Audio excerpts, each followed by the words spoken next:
हम हिंदी में काव्य एक तेरी है ज़मीं का अभ्यास करेंगे और उसका सरल भावार्थ समझेंगे। तो पहले हम विषय प्रवेश करते हैं कि प्रस्तुत कविता एक प्रार्थना गीत है, यानी कि यह जो कविता है उसका साहित्य प्रकार क्या है, तो इस कविता का साहित्य प्रकार प्रार्थना गीत है, जिसमें ईश्वर के प्रति कृतज्ञता का भाव व्यक्त हुआ है। यानी कि ईश्वर ने हमें इस संसार में जन्म देकर जो हम पर कृपा दृष्टि की है, तो उसका शुक्रिया अदा किया गया है। साथ ही ईश्वर की सर्वोपरिता को स्वीकार किया गया है कि इस संसार में ईश्वर ही सर्वशक्तिमान है, वो चाहे वैसे हमारे जीवन में सुख दुख का निर्माण कर सकते हैं। तो यह जो काव्य है तेरी है ज़मीं, इस काव्य को द बर्निंग ट्रेन मूवी में भी फिल्माया गया है।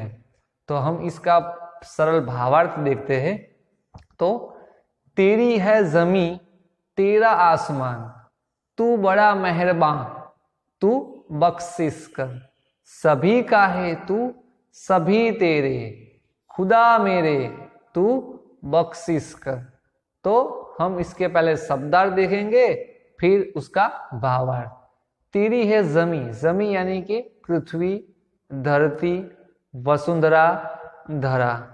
तेरा आसमान, आसमान यानी आकाश, गगन, व्योम।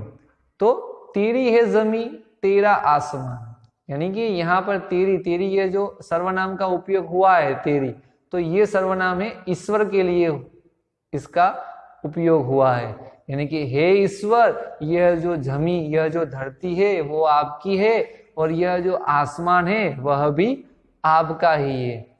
तू बड़ा मेहरबा यानी कि दयालु, कृपालु। हे ईश्वर, आप बड़े ही दयालु हो, आप बड़े ही कृपालु हो।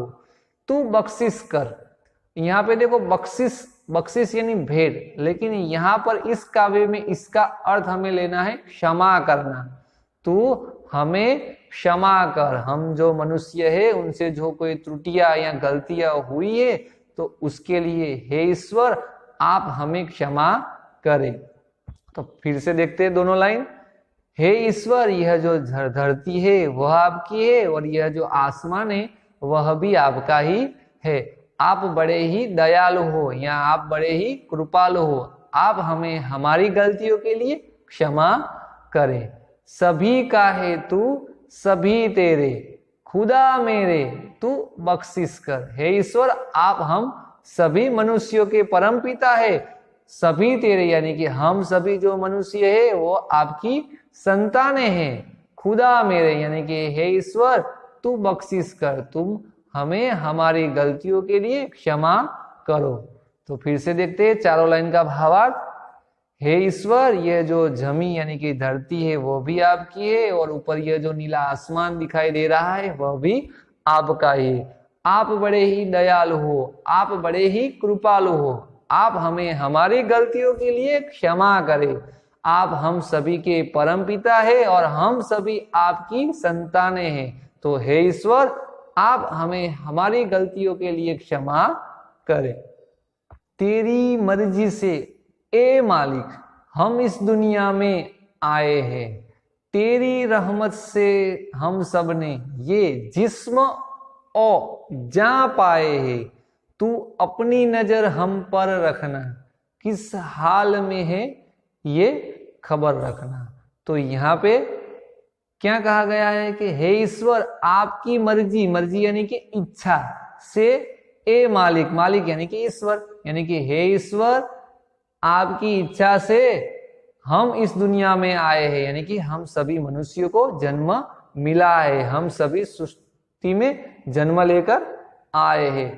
तेरी रहमत से, रहमत यानी कि कृपा, आपकी कृपा से हम सब ने ये जिस्म और जहां पाए। जिस्म यानी शरीर, तन, और यानी कि और जा यानी आत्मा, हमें यह शरीर और आत्मा पाए हैं, मिले हैं या हमने प्राप्त किए है। यानी कि इसका सरल भावार्थ देखें चारों लाइन का, तो हे ईश्वर आपकी मर्जी से हम इस दुनिया में आए हैं, हमें इस संसार में जन्म मिला है। आपकी कृपा से ही हम सभी मनुष्यों को या हम सभी जीवात्माओं को ये शरीर और आत्मा प्राप्त हुए हैं।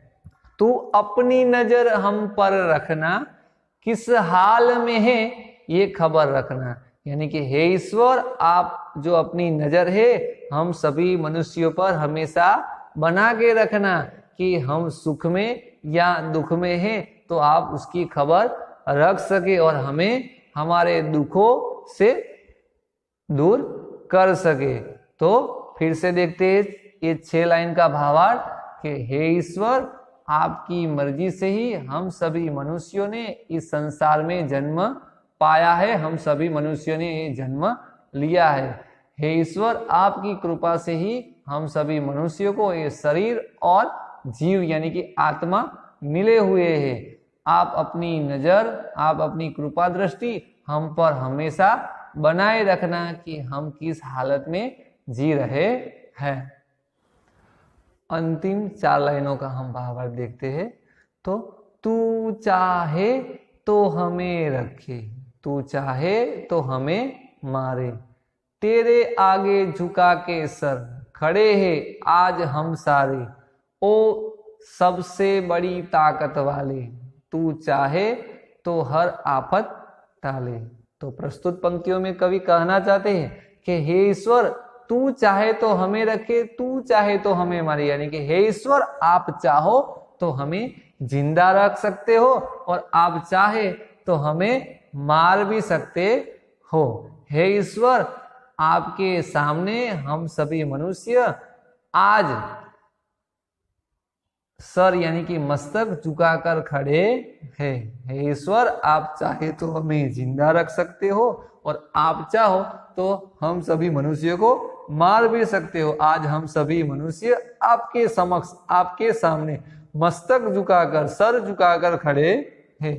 ओ सबसे बड़ी ताकत वाले, तू चाहे तो हर आफत डाले। यानी कि हे ईश्वर आप इस संसार में सर्वशक्तिमान हो, सबसे बड़ी ताकत वाले, यानी कि आप इस संसार में सर्वशक्तिमान हो। आप चाहो तो, तू चाहे तो हर आफत टाले, तो आप चाहो तो हर आफत, हर संकट, हर मुसीबत को आप टाल सकते हो, दूर कर सकते हो। यानी कि इन पंक्तियों में ईश्वर की सर्वशक्तिमान शक्ति जो है उसको बताया गया है। यानी कि इस संसार में सर्वशक्तिमान ईश्वर ही है, तो वो चाहे तो कुछ भी कर सकते हैं। तो फिर से भावार्थ देखते हैं इन 4 लाइन का।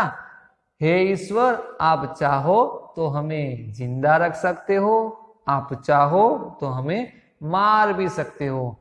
हे ईश्वर आपके समक्ष हम सभी मनुष्य आज अपना मस्तक झुकाकर खड़े हैं। आप इस संसार में सर्वशक्तिमान हो, सबसे ज्यादा शक्तिवान हो। आप चाहो तो इस संसार की हर एक आपदा को, हर एक संकट को, हर एक मुसीबत को दूर कर सकते हो।